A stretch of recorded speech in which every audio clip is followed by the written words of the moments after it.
અમરેલીના રાજુલા પાસે Bhavnagar Somnath national highway પર મોતનું જોખમ તોડાઈ રહ્યું છે. વિક્ટર નજીકના બ્રિજ પર 5 થી 6 ઇંચ પહોળી અને 50 મીટર લાંબી મસમોટી તિરાડો પડતા વાહન ચાલકોના જીવ અદ્ધર થઈ ગયા છે. ગંભીરા બ્રિજ જેવી ભયાનક દુર્ઘટનાની યાદ હજુ તાજી છે ત્યાં જ તંત્રની ઘોર બેદરકારીને કારણે આ હાઈવે પર લોખંડના સળિયા બહાર આવી રહ્યા છે અને નવા બ્રિજો પણ કડડડભૂસ થઈ રહ્યા છે. શું નેશનલ હાઈવે ઓથોરિટી કોઈ મોટી જાનહાનિની રાહ જોઈ રહી છે? હાઈવે છે, રોડ બન્યો છે આપણે સોમનાથ ભાવનગર વાળો, એ બધા જ્યાં પુલ બનાવેલા છે બધા પુલની હાલત આવી છે. પુલમાં પુરાણ કઈ રીતે કર્યું છે એ ખબર પડતી નથી, કેમ કે તિરાડો બધામાં પડેલી છે ને તિરાડો એવી પડી છે કે ટુ વ્હીલરના અકસ્માત બહુ થાય છે.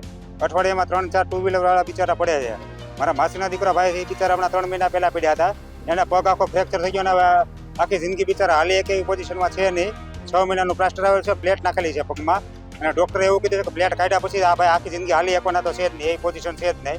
એટલે આ તંત્રની બેદરકારી બહુ છે. નેશનલ હાઈવે ઓથોરિટી વાળા થોડુંક ધ્યાન આપે અને આ પુલને રિપેરિંગનું થોડું કામ કરાવે ને બધા પુલની હાલત આવી છે. ધૃતરાષ્ટ્ર બનેલું તંત્ર ક્યારે જાગશે? ભ્રષ્ટાચારના ગાબડા કે પછી વિકાસની પોલ? હિંડોરના મજાદર અને હવે વિક્ટરના બ્રિજ પર પડેલી આ તિરાડો કોન્ટ્રાક્ટરોની હલકી ગુણવત્તાવાળી કામગીરીની સાક્ષી પૂરે છે. સ્થાનિક નેતાઓ પણ હવે મેદાને આવ્યા છે અને જવાબદાર કોન્ટ્રાક્ટરો સામે કડક કાર્યવાહીની માંગ ઉઠી રહી છે. ભાવનગરથી લઈને સોમનાથ સુધીનો કોસ્ટલ હાઈવે આ વિસ્તારની જનતા જનાર્દન માટે આશીર્વાદરૂપ સમાન છે. ભૂતકાળની જો વાત કરીએ તો સોમનાથ જવા માટે 4-5 કલાકો થતી રાજુલાથી, અને રાજુલાથી અમદાવાદ જવા માટે પણ 6 કલાક જેટલો સમય સાથે.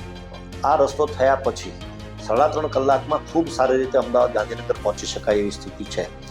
2014માં આ રસ્તોનું ટેન્ડર થયા પછી 2024 સુધીમાં કામ પૂર્ણ થયું અને ત્યારબાદ રાહદારીઓ ખૂબ સારી રીતે ચાલે છે 22-23 પછી.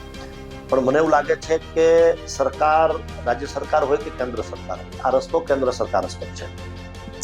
બધા જ રસ્તાઓના કામ સારી રીતે થાય એના માટે સરકાર કટિબદ્ધ તો હોય જ છે, પણ ક્યાંક કોન્ટ્રાક્ટરની ભૂલ, ક્યાંક એની બેદરકારી અને ક્યાંક એની ઓછી કાળજી, એના હિસાબે આ સ્થિતિ કદાચ જો સર્જાતી તો મને એવું લાગે છે કે બહુ દુઃખદ છે. રાહદારીઓ માટે મુશ્કેલી સમાન, લાલબત્તી સમાન છે. હજારો વાહનોની અવરજવર વચ્ચે આ બ્રિજ ગમે ત્યારે ગમખ્વાર અકસ્માત સર્જી શકે છે. જો સમયસર સમારકામ નહીં થાય તો વિકાસનો આ માર્ગ વિનાશનો માર્ગ સાબિત થશે તે નક્કી છે. શું તંત્ર કોઈ મોટી હોનારતની રાહ જોઈ રહ્યું છે? જાગો સરકાર, આ તિરાડો ગમે ત્યારે મોતની ખાઈ બની શકે છે. જોતા રહો ગુજરાત વંદન. ધન્યવાદ.